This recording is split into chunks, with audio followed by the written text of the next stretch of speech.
Hello, good morning students. मैं doctor Sandeep Tiwari Shri Agrasen girls PG college university के digital platform पर आपका एक बार फिर से स्वागत करता हूँ। स्टूडेंट्स, आज के लेक्चर में हम जिस टॉपिक को पढ़ने जा रहे हैं वो है द एलिजाबेथन एज।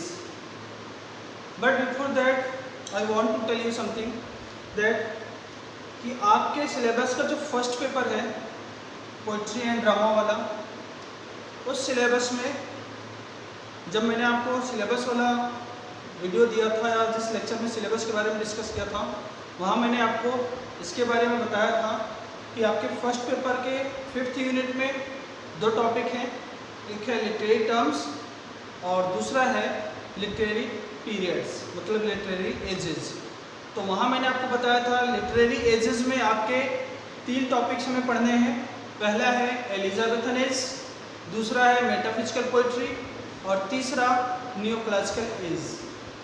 और लिटरेरी टर्म्स की बात करें तो हमने लास्ट लेक्चर में आपको लिटरेरी टर्म्स कंप्लीट करवा दिए और मैंने उसका PDF भी आपको प्रोवाइड करवा दिया है।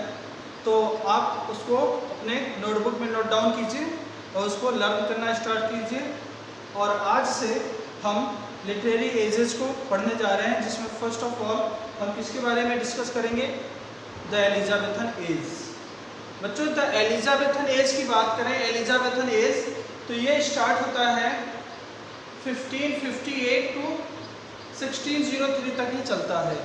इट मीन्स हमारे इंग्लिश लिटरेचर में या इंग्लिश हिस्ट्री में 1558 एक टाइम है जिसमें इंग्लैंड के सिंहासन पर एक रानी असेंड होती है या एक लेडी असेंड होती है या सिंहासन पर विराजमान होती है, जिसका नाम होता है एलिजाबेथ। एलिजाबेथ इंग्लैंड के सिंहासन पर कब आती है? 1558 को। और ये 1603 तक वहाँ पे रूल करती है, इंग्लैंड में रूल करती है। इसके बाद इसकी डेथ हो जाती है। तो आपने एक चीज़ नोटिस किया होगा कि एलिजाबेथ के सिंहासन पे आने से लेकर उसकी डेथ तक का जो टाइम पीरियड है, it is called the Elizabethan age और the Elizabethan period in the history of English या in the history of English literature. ठीक है, अब इसके कुछ फीचर्स हैं, इसके बारे में बात कर लेते हैं। तो एलिजाबेथन एज जो है ये स्टार्ट कब से हो रहा है? जब क्वीन एलिजाबेथ इंग्लैंड की राजगद्दी पे आती है, कब? 1558। और ये एंड कब हो रहा है? 1603 में विद हर डेथ, उसकी मृत्यु के साथ। जो नेक्स्ट इसका फीचर है वो ये है कि it is an age of many developments. मतलब इस एज में बहुत सारे डेवलपमेंट्स हुए, बहुत सारे एरियाज में कई सारे हमें डेवलपमेंट्स देखने को मिले। जैसे साइंस में डेवलपमेंट आए, ज्योग्राफी में डेवलपमेंट आया, लिटरेचर में भी डेवलपमेंट आया। तो बहुत सारे एरियाज थे जिसमें हमें कोई ना कोई चेंज, कोई ना कोई डेवलपमेंट देखने को मिला। सो दिस पीरियड या this age is also called the age of development. ये कौन सा एज कहलाता है? डेवलपमेंट वाला एज कहलाता है। दूसरा, it is considered age the golden age. देखो, इंग्लिश हिस्ट्री में एक एज है जो कि किस नाम से जाना जाता है? The golden as. और वो एज कौन सा है? Elizabethan age. तो एलिजाबेथन एज को हम द गोल्डन एज के नाम से जानते हैं, क्योंकि इस टाइम में बहुत सारे डिस्कवरीज हुए, बहुत सारे लिटरेरी वर्क्स लिखे गए और सोसाइटी में एक पीसफुल इन्वायरमेंट था। So this age is also called age the golden age of English history. Next, it is an age of intellectual thinking, adventure and discovery. अभी मैंने आपको बताया कि इस एज में बहुत सारे डिफरेंसेस आए, बहुत सारे चेंजेस आए, बहुत सारे डेवलपमेंट्स देखने को मिले। तो इस एज में हमें क्या देखने को मिला? इंटेलेक्चुअल थिंकिंग, मतलब लोग अपने दिमाग का कुछ ज़्यादा ही इस्तेमाल करने लगे, मतलब दिमाग का इस्तेमाल करने लग गए। इससे पहले बच्चों मैं आपको बता दूं, एलिजाबेथन एज से पहले हमारे इंग्लिश सोसाइटी में या इंग्लिश इंग्लैंड में दो तरह के समाज में दो तरह के वर्ग थे या दो तरह के लोग रहते थे। एक कहलाते थे कैथोलिक और एक कहलाते थे प्रोटेस्टेंट। अब ये कौन थे बच्चों? तो आपको बताएं, जैसे आप मुस्लिम धर्म पढ़ते हैं तो मुस्लिम धर्म में आप दो लोगों को पढ़ते हैं कि एक शिया और एक सुन्नी।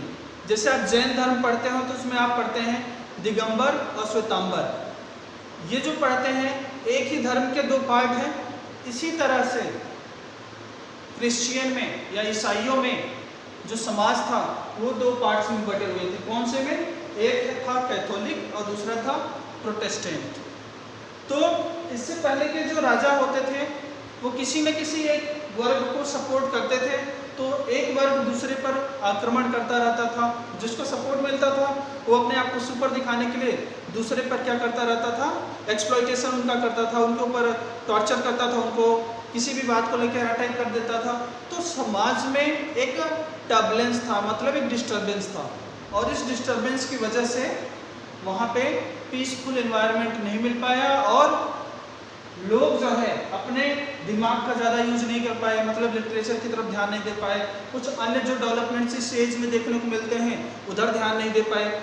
तो इसलिए इससे पहले वाले एज में समाज में बहुत सारे डिस्टर्बेंस थे। लेकिन एलिजाबेथ जब गद्दी पे आती है तो उसने दोनों में एक तालमेल या एक सामंजस्य बैठाने की कोशिश की। दैट्स वाई इस एज में या इस पीरियड में जो एक इन्वायरमेंट था सोसाइटी का वो पीसफुल हो जाता है, और इस वजह से लोग अपनी इंटेलेक्चुअल थिंकिंग इस्तेमाल करने लग जाते हैं। यहाँ बहुत सारे एडवेंचरस वर्क्स स्टार्ट हो जाते हैं और डिस्कवरीज भी देखने को मिलती हैं, बहुत सारी डिस्कवरीज भी देखने को मिलती है। मतलब इस इंग्लैंड से जो सेलर्स थे, जो नाविक थे, वो अपने नाव ले लेके दूर देशों तक जाने लग गए व्यापार के क्षेत्र में, और वहाँ के जो कल्चर थे, वहाँ के जो आर्ट्स थे, वहाँ की जो सोसाइटी थी उसको देख करके आए और अपने यहाँ इंग्लैंड में उसको अप्लाई करने की कोशिश की। तो इसलिए बहुत सारे चेंजेस देखने को इस एज में मिलता है। आगे बात करें लिटरेचर ऑफ द एज, और इस एज में जो अपना लिटरेचर था ना, literature of the age was heavily influenced by Italy. और इस टाइम में जो अपना लिटरेचर लिखा जाता था, जो लिटरेरी वर्क्स होते थे ना, वो किससे इन्फ्लुएंस्ड थे? वो इटली से इन्फ्लुएंस्ड थे, मतलब इससे प्रभावित थे। इटली का इफेक्ट इनके ऊपर ज़्यादा था। किनके ऊपर? एलिजाबेथन एज के लिटरेचर के ऊपर। ठीक है बच्चों एलिजाबेथन एज में दो सबसे इम्पोर्टेंट चीज़ देखने को मिलती हैं। इस एलिजाबेथन एज को हम दो इम्पोर्टेंट चीज़ों के माध्यम से समझने की कोशिश करेंगे।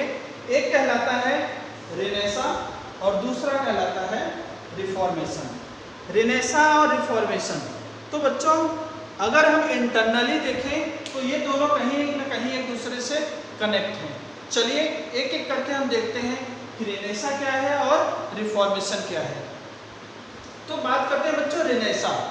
रेनेसा का जो लिटरल मीनिंग होता है, जो हम डिक्शनरी वर्ड देखेंगे उसमें रेनेसा का मतलब होता है रीबर्थ, पुनर्जन्म या रिवाइवल, पुनरुद्भवन या पुनर्आगमन। तो रेनेसा का मतलब क्या हो गया? रीबर्थ या रिवाइवल। लिटरली मीनिंग देखें तो अगर हम बात करें डिक्शनरी वर्ड देखें तो इसका मतलब क्या होता है? रेनेसा का वर्ड मीनिंग है रीबर्थ या रिवाइवल, मतलब नई चीज़ों का पुनः से आगमन, नई चीज़ों का रीबर्थ, पुनर्जन्म। लेकिन लिटरेचर की बात करें बच्चों, लिटरेचर में रेनेसा का मतलब क्या है? रिवाइवल और rebirth of Roman and Greek literature. Roman and Greek literature का क्या करते हैं? रिवाइवल या रीबर्थ। मतलब ये कि रोमन और ग्रीक लिटरेचर को वापस से जिंदा करना या वापस से उनके बारे में लिखना या वापस से उनकी क्वालिटीज़ के बारे में जिक्र करना। अब हम बात करें बच्चों, जो एज था ना 1453 या 1400 के आसपास की जो बात है, उस समय जो रोम और ग्रीक की बात करें, रोम बच्चों इटली यूरोप में एक देश है इटली, उसकी राजधानी थी रोम, और वहाँ पे जो रहने वाले थे उनको क्या कहते थे? रोमन। और ग्रीक भी एक देश है, कहाँ है? यूरोप में ही है। तो यहाँ पे जो लिटरेचर पाया जाता था या यहाँ पे जो लिटरेचर लिखे गए थे उन्हीं लिटरेचर को वापस से लाना। तो हम बात कब की कर रहे हैं, 14वीं शताब्दी के आसपास की बात कर रहे हैं। और हम पढ़ किसको रहे हैं, एलिजाबेथन एज, कब 1558 की बात कर रहे हैं, मतलब 1558 की बात कर रहे हैं। तो ये पहले की बात हो गई। तो पहले की बातों को वापस से अप्लाई करना या पहले की चीज़ों को वापस से इंक्लूड करना अपने वर्क में, अपने आर्ट में, ये कहलाता है रिवाइवल और rebirth of Roman Greek literature. तो आपको समझ में आ गया होगा कि रेनेसा का मतलब क्या हुआ लिटरेचर में। रेनेसा का मतलब हो गया कि पुनरागमन या वापस से लेकर के आना किन चीज़ों को, जो चीज़ें रोम के लिटरेचर में और ग्रीक के लिटरेचर में कही गई है। मतलब जो रोम के लिटरेचर की और ग्रीक के लिटरेचर की जो क्वालिटीज़ हैं वापस से लेकर के आना, कहाँ, एलिजाबेथन टाइम में या रेनेसा के टाइम पे। तो देखो बच्चों, हम बात कर रहे थे रोमन और ग्रीक लिटरेचर की। अब बच्चों, रोमन और ग्रीक लिटरेचर पढ़ने से पहले या रेनेसा को देखने से पहले हम आपको एक छोटी सी स्टोरी सुनाते हैं। स्टोरी के माध्यम से आप जल्दी से इसको समझ पाएंगे। तो जैसे देखो बच्चों, ये अपना द्वीप है, आपको पता है कि अपने यहाँ यूरोप द्वीप, यूरोप नाम का एक द्वीप है। जैसे हम एशिया में रहते हैं वैसे यूरोप भी है। तो 5 महाद्वीपों में एक महाद्वीप कौन सा है, यूरोप भी है। और यूरोप में 2 देश हैं, एक तो इधर देखो रोम या इटली, इटली की राजधानी रोम, और एक साइड में कौन है, ग्रीक। अब हम बात करें बच्चों, तो इस यूरोप में और इसी यूरोप में इस साइड में रहते हैं तुर्की। ये लोग रहते हैं, इनको कहते हैं तुर्क। इस साइड में रहते हैं तुर्की लोग। तुर्की लोग इस साइड में रहते हैं। तो बच्चों, हम बात ये कर रहे थे, जो ग्रीक है ना, ग्रीक है, इस ग्रीक पे तुर्की लोगों ने बार बार अटैक किया। क्या किया, अटैक किया। मतलब ग्रीक के ऊपर किसने अटैक किया, तुर्क के लोगों ने। और तुर्क के लोग जो है ना बारबरस थे। बारबरस मतलब हो गया सेवेज, सेवेज मतलब असभ्य टाइप के लोग। ये असभ्य टाइप के लोग रहते थे, जहाँ आक्रमण करते थे, उनके कोई आर्ट रहता, उनका जो कल्चर रहता उसको डिस्टर्ब करते थे, उनको नुकसान पहुंचाते थे। किसी की मूर्ति है उसको तोड़ देते थे, कोई लिखा हुआ वर्क है तो उसको फाड़ देते थे, जला देते थे। तो ये बार बार किस पे आक्रमण कर रहे थे, ग्रीक के ऊपर आक्रमण कर रहे थे। कौन, तुर्की के लोग या तुर्क वाले। तो ग्रीक वाले परेशान हो गए और इन्होंने क्या काम किया, जितने भी अपने आर्ट थे, जितने भी लिटरेचर थे, उनकी तो बनाई पोटली और वहां से ग्रीक से भाग लिए। फ्लेड मतलब भाग लेना। कब, 1453 की बात कर रहा हूं मैं, कि ग्रीक से ये लोग भाग लेते हैं। और भाग करके कहाँ पहुंच रहे हैं, ये पहुंच जाते हैं रोम या इटली में। मतलब यहाँ से ये भाग करके कहाँ पहुंच गए, रोम या इटली में पहुंच जाते हैं। जब ये इटली में पहुंचे तो थोड़े दिन तो ये शांति से वहां रहे, और रहने के बाद इनको ये महसूस हुआ कि इटली या रोम वाली जो जगह है ना, ये फेवरेबल सिचुएशन है। मतलब इनके लिए बिल्कुल उपयुक्त जगह है। किसके लिए, for revival of their art and literature. मतलब कि वो जो पोटली बना के ले आए थे ना अपने आर्ट के, अपने लिटरेचर के, अपने लिखे हुए वर्कों की, तो वो सारी चीज़ों को वो क्या करते थे, वापस से लाना चाहते थे दुनिया के सामने, या उसको वापस से निकालना चाहते थे। इसके लिए इन्होंने रोम या इटली की सिचुएशन को बहुत अच्छे से समझाया, बहुत अच्छा पाया, शांतिपूर्ण माहौल पाया। तो उन्होंने अपने लिटरेचर को, अपने आर्ट्स को अपनी पोटली से बाहर निकालना स्टार्ट कर दिया। जब वो अपने आर्ट को बाहर निकाले तो दुनिया ने उनके आर्ट को देखा। दुनिया ने आर्ट को देखा तो उन्होंने उसको सराहा, वाह कितना अच्छा वर्क है। और जब सराहने लग गए तो उनकी ख्याति या उनका फेम बढ़ता गया कि हाँ ऐसी भी कोई चीज़ है दुनिया में। इससे पहले लोग इसके बारे में ज़्यादा जानकारी नहीं रखते थे। तो यहाँ पे जो ग्रीक वाले थे भाग करके कहाँ आए थे, इटली, रोम में। और यहाँ पे उन्होंने सिचुएशन फेवरेबल पाते ही, शांतिपूर्ण सिचुएशन पाते ही अपने वर्क्स को, अपने लिटरेचर को बाहर निकाला। और बाहर निकालने के बाद इनको फेमस हो गए, इनको फेम मिलने लग गया। और यही जो स्थान था, यही जो पॉइंट था ना, ये क्या कहलाता है, स्टार्टिंग पॉइंट ऑफ रेनेसा। मतलब इसी को हम कहते हैं रेनेसा।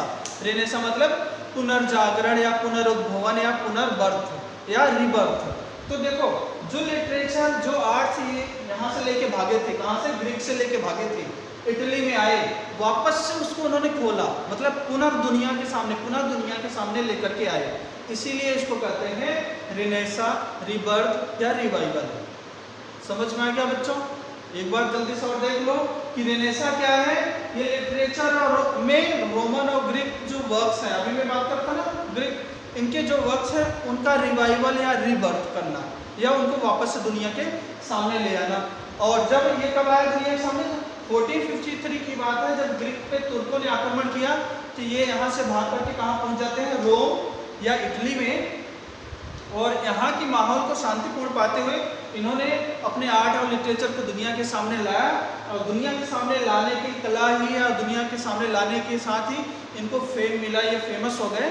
और यही पॉइंट, ये जो दुनिया के सामने लेकर के आए, यही कहलाता है रिनेसा या रिबर्थ। ओके, तो आपने देख लिया क्या था रिनेसा और कहाँ से स्टार्ट हुआ है, और उसके बाद ये कहाँ तक फैला। मतलब सीधी सी बात है, ये ग्रीक से भागा, इटली में पहुंचा, और इटली से इसकी शुरुआत हुई। तो रेनेसा या पुनर्जागरण की शुरुआत कहाँ से हो रही है?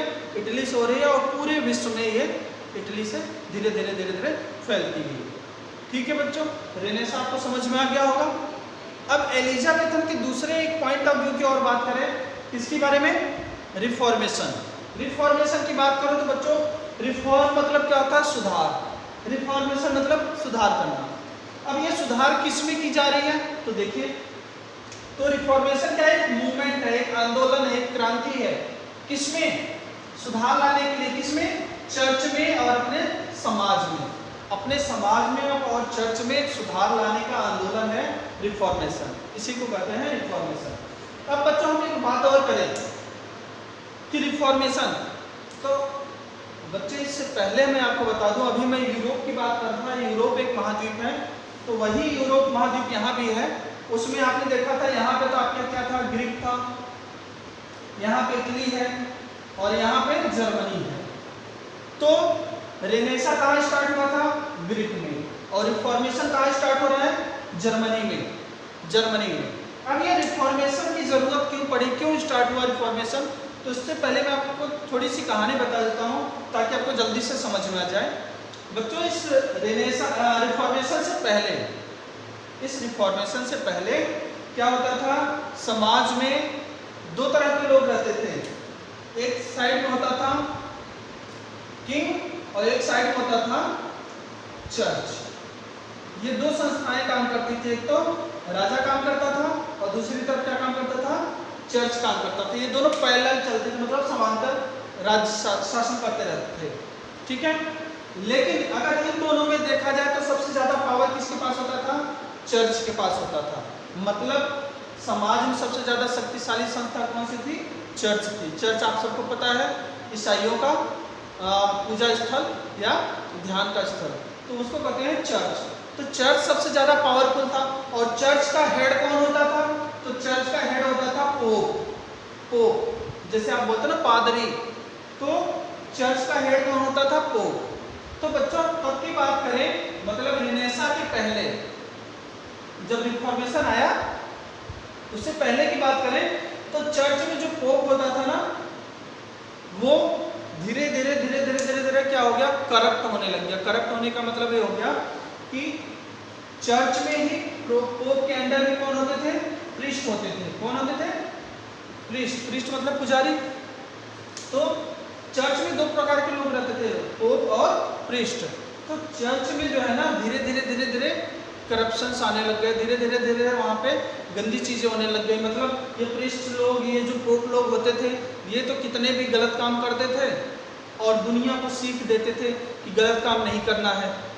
ये लोग जो है, इनके कई इलिजिमेट, मतलब अवैध संतानें इधर उधर घूमती रहती थी, कई सारी इनकी वाइफ्स होती थी, कई सारी पत्नियां हो जाती थी, और कई सारे गलत काम भी करते रहते थे। लेकिन इनके ऊपर किसी का दबाव नहीं था, ये पूरी तरह से फ्री रहते थे। जबकि ये समाज के ऊपर एक दबाव के रूप में काम करते थे। समाज में जो लोग गलत काम करते थे, उनको पनिशमेंट या उनको क्षमा देने का अधिकार किसके पास होता था? पोप के पास होता था। पोप और प्रीस्ट के लोग या इस चर्च के लोग इतने ज़्यादा भ्रष्ट हो गए थे, इतने ज़्यादा करप्ट हो गए थे कि इन्होंने लोगों को पार्डन देना स्टार्ट कर दिया था। पार्डन मतलब बच्चों क्षमादान। क्षमादान मतलब कि मान लो मैंने कोई गलती की और मैं चर्च में जाऊं और मैं वहाँ क्राइस्ट या जीसस क्राइस्ट के सामने ये कह दूं कि मेरे से ये गलती हुई है और मैं ऐसी गलती वापस नहीं करूँगा, तो वहाँ जो पोप होते थे या जो प्रिस्ट होते थे वो क्या कहते थे कि एक कागज़ का टुकड़ा पकड़ा देते थे हमें और बोलते थे कि ये कागज़ का टुकड़ा लो और इस कागज़ के टुकड़े की कीमत है 1000 रुपीज़, 1000 रुपये उस कागज़ के टुकड़े की है और उसमें जो लाइन्स लिखी हुई हैं उनको आप बार बार पढ़ लो, आपको जो है भगवान क्षमा कर देगा या ऊपर जीसस क्राइस्ट आपको क्षमा कर देगा, मतलब आपको क्षमा मिल जाएगा। तो ये क्षमा बेचने का काम कर रहे थे। मतलब कोई कितना भी बड़ा गुनाह कर जाए, जा कर के प्रिस्ट को या पोप को कुछ पैसे दे दे और वो कागज़ खरीद ले और पढ़ ले और वो हो गया उनका क्षमा, मतलब उनको माफ़ी मिल गई। तो ऐसे जो गलत काम कर रहे थे पोप और प्रिस्ट, इससे समाज के लोग थोड़े से दुखी थे। और बता रहे बच्चों, ऐसे ही आपने मूवीज़ देखी होगी, आपने ओ माई गॉड देखी होगी, उसमें उन्होंने जो क्या नाम है उसका, परेश रावल, वो क्या करता है मंदिरों मस्जिदों इनके खिलाफ आवाज़ उठाता है। वैसा ही एक व्यक्ति आया जर्मनी में जिसका नाम था मार्टिन लूथर। एक व्यक्ति आया मार्टिन लूथर। मतलब समाज में ऐसी बातें बहुत ज़्यादा फैल गई थी, समाज के लोग दुखी हो गए थे और तब उस समाज में एक व्यक्ति आता है जर्मनी में जिसका नाम है मार्टिन लूथर। और ये कब की बात है? 1520 की बात है, 1520 की बात है। जर्मनी में मार्टिन लूथर नामक व्यक्ति ने आवाज़ उठाई। आवाज़ उठाई मतलब कि आप लोग जो कर रहे हो ना, चर्च के लोग, आप लोग जो भी कर रहे हो या जो भी आपके अंदर ये प्रक्रियाएं चल रही हैं, that is totally wrong and it is totally corrupt. ये पूरी तरह से गलत बात है, ऐसा नहीं करना चाहिए आपको। तो इसने कहा कि लोगों को समझाने की कोशिश किया, समाज के लोगों को बात किया इसने, और उसने कहा कि आप लोग ये, इससे पहले आपको एक चीज़ और बता दें बच्चों, चर्च और पोप की बात करें तो यहाँ पे what the Pope told about the everything was according to Bible and true। मतलब मार्टिन लूथर के आने से पहले समाज के लोग ये मानते थे कि चर्च में रहने वाला जो पोप है उसने समाज के बारे में, हमारे बारे में, धर्म के बारे में, भगवान के बारे में जो कुछ भी कह रहा है वो बिल्कुल सच है और वो अकॉर्डिंग टू बाइबल है, मतलब बाइबल के अकॉर्डिंग है। बाइबल आपको पता ही है, जैसे अपने रामायण महाभारत और भगवद गीता अपने पवित्र पुस्तकें हैं, वैसे ही क्रिश्चियनिटी में ईसाइयों की पवित्र पुस्तक कौन सी है? बाइबल है। तो समाज के लोग ये मानते थे मार्टिन लूथर के आने से पहले कि समाज के लोग ये मानते थे कि समाज में जो भी नियम कानून हैं या जो भी धर्म के बारे में, भगवान के बारे में पोप हमें बताता है वो बिल्कुल सही है और वो बाइबल के अकॉर्डिंग है। तो लोग जो है ना उसके ऊपर उंगली नहीं उठाते थे, किसके ऊपर? पोप के ऊपर, सीधे ही उसकी बातों को मान लेते थे। लेकिन जब मार्टिन लूथर आया ना तो इसने कहा कि पोप जो है ना जनता को भगवान से मिलाने का एक रास्ता है, ऐसा नहीं है। लोग ऐसा मानते हैं जो कि भगवान और जनता के बीच की कड़ी है पोप। अगर कोई भगवान से मिलना चाहता है तो उसको पोप के थ्रू जाना पड़ेगा, पोप से मिल करके आगे बढ़ना पड़ेगा। तो मार्टिन लूथर कहता नहीं, ये पूरी तरह से गलत है। अगर हम चाहें तो हम भगवान का डायरेक्ट ध्यान लगा सकते हैं, भगवान के बारे में डायरेक्ट बात कर सकते हैं, उसके बारे में हम ज़्यादा से ज़्यादा बोल सकते हैं। मतलब भगवान ने पोप को नहीं बनाया कि मेरे बारे में बताओ, भगवान ने हम सबको बनाया है और हम सबके अंदर एक पोप है। तो इसलिए हमें पोप की बातें नहीं माननी चाहिए, हमें खुद भगवान के बारे में अपने विचार रखने चाहिए। और ऐसा क्यों मानते थे कि पोप जो है जो कह रहा है वो सही है? क्योंकि बच्चों इससे पहले 1520 के पहले की बात करें तो देखो यहाँ हम बात कर रहे थे 1453 जब रिनेसा की बात है। जब रिनेसा आया था तो लोग पढ़ना स्टार्ट कर दिए थे, मतलब इससे पहले लोग अनपढ़ थे समाज में जो कुछ भी कह दिया जाता था वो मान लेते थे। लेकिन जब रेनेसा आया तो लोगों ने पढ़ाई में इंटरेस्ट दिखाना स्टार्ट किया। लोग, अभी मैंने आपको बताया ना, देखो इंटेलेक्चुअल थिंकिंग आने लग गई थी लोगों के बीच में, मतलब लोग अपने दिमाग का इस्तेमाल करने लग गए थे। लोग क्वेश्चन स्टार्ट कर दिए थे, धर्म के बारे में भी क्वेश्चन स्टार्ट कर देते थे कि हमारे समाज में ये जो परंपरा है क्यों है, इसके पीछे रीजन क्या है। तो लोग क्वेश्चन करना स्टार्ट कर दिए थे। अब ये जो क्वेश्चन करने लग गए थे लोग, धर्म के बारे में खुल के बात करने लग जाते थे, हर बात की जानकारी लेना चाहते थे। इन्हीं सारी चीज़ों को मिला दिया जाए तो रिफॉर्मेशन स्टार्ट होती है, या ये सब चीज़ें रिफॉर्मेशन के पीछे का कारण बनती हैं। तो मैं बता रहा था मार्टिन लूथर की। तो बच्चों, जर्मनी में 1520 की बात है, एक व्यक्ति आता है जिसका नाम है मार्टिन लूथर, और ये धर्म के बारे में बहुत सारी जानकारी रखता था, मतलब ये धर्म की पढ़ाई किया था इसने। और इसने धर्म की पढ़ाई करने के बाद पोप और वहाँ के प्रीस्ट को चैलेंज करने लग गया कि आप धर्म के बारे में ये जो चीज़ें बता रहे हो ना, ये टोटली गलत है। अगर नहीं गलत है तो आप मेरे से आकर के क्या करो, इसके बारे में आर्ग्यू करो, बहस करो, मुझे प्रूफ दो। तो ये लोगों को चैलेंज करने लग गया था। कौन? Martin Luther.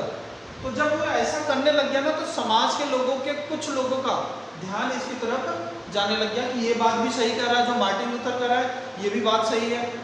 कुछ लोग ये कहते थे जो पोप कह रहा है ये भी बात सही है। तो बच्चों, समाज दो वर्गों में बट गया, क्या दो भागों में बट गया। कुछ तो मार्टिन लूथर को सपोर्ट कर रहे थे, कुछ पोप को सपोर्ट कर रहे थे। तो बच्चों देखो, जब समाज दो भागों में बट गया ना, तो समाज दो भागों में, इंग्लैंड का समाज दो भागों में बट गया। कौन कौन से में?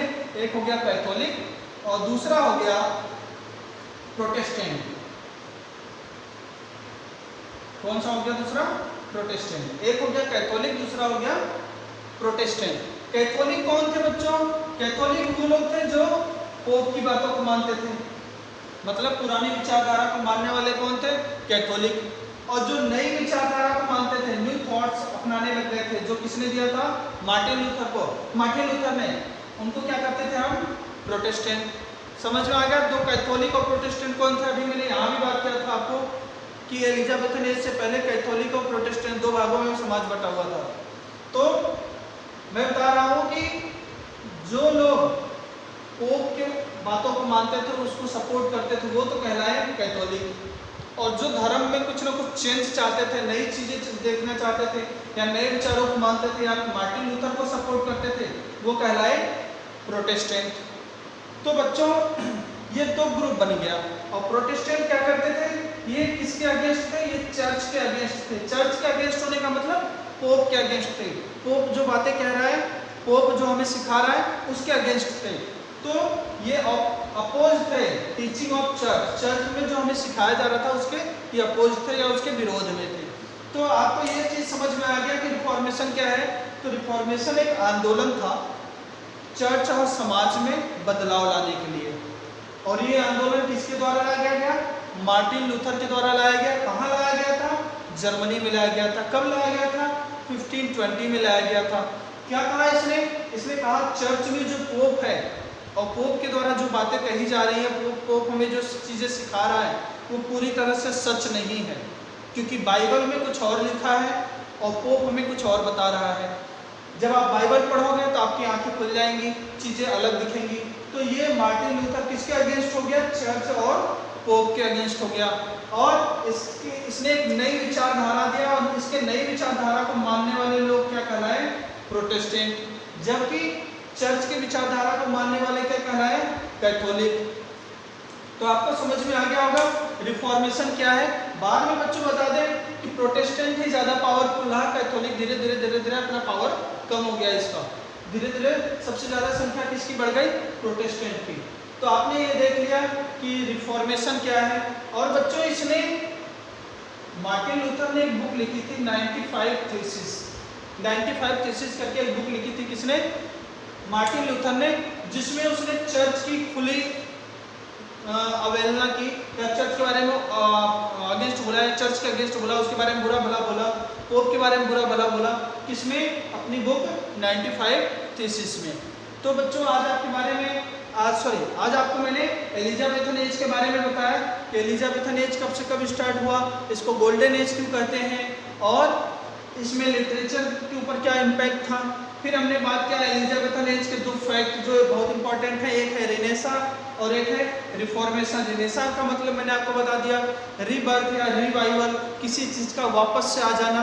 तो लिटरेचर में किस चीज़ का वापस आना हो रहा है, तो लिटरेचर में revival of Roman and Greek literature, मतलब लिटरेचर में किस चीज़ का वापस आना हो रहा है, ग्रीक और रोमन लिटरेचर का वापस आना हो रहा है। और फिर मैंने आपको बता दिया कि ये ग्रीक और रोमन लिटरेचर कहाँ से रिलेटेड है, तो मैंने आपको बता दिया यूरोप में कंट्री है ग्रीक, उस पर तुर्कों ने आक्रमण किया, वो वहाँ से भाग के रोम पहुँच गए, इटली में पहुँच गए, और वहाँ से उन्होंने अपने आर्ट्स और कल्चर को, अपने लिटरेचर को वापस से डेवलप करना स्टार्ट किया। इसी चीज़ को हम रेनेसा कहते हैं या रिवाइवल कहते हैं। और एलिजाबेथन एज के दूसरे फैक्ट की बात किया, दूसरे पॉइंट की बात किया, वो था रिफॉर्मेशन, जो कि चर्च और सोसाइटी में बदलाव लाने के लिए, उसमें कमियों को दूर करने के लिए एक आंदोलन था, जो कि मार्टिन लूथर के द्वारा लाया गया था। कहाँ, जर्मनी में लाया गया था और 1520 में लाया गया था। जिस तरह से रेनेसा स्टार्ट होता है कहाँ से, रोम और इटली से, और पूरे विश्व में फैल जाता है, इसी तरह से रिफॉर्मेशन स्टार्ट होता है कहाँ से, जर्मनी से, और ये धीरे धीरे पूरे विश्व में फैल जाता है। तो बच्चों, आज हमने एलिजाबेथन एज, रेनेसा और रिफॉर्मेशन के बारे में बात किया। आई होप जो मैंने आपको पढ़ाया वो समझ में आ गया होगा। फिर भी किसी को कहीं प्रॉब्लम हो तो आप ज़रूर पूछ सकते हैं। सो आज की क्लास में बस इतना।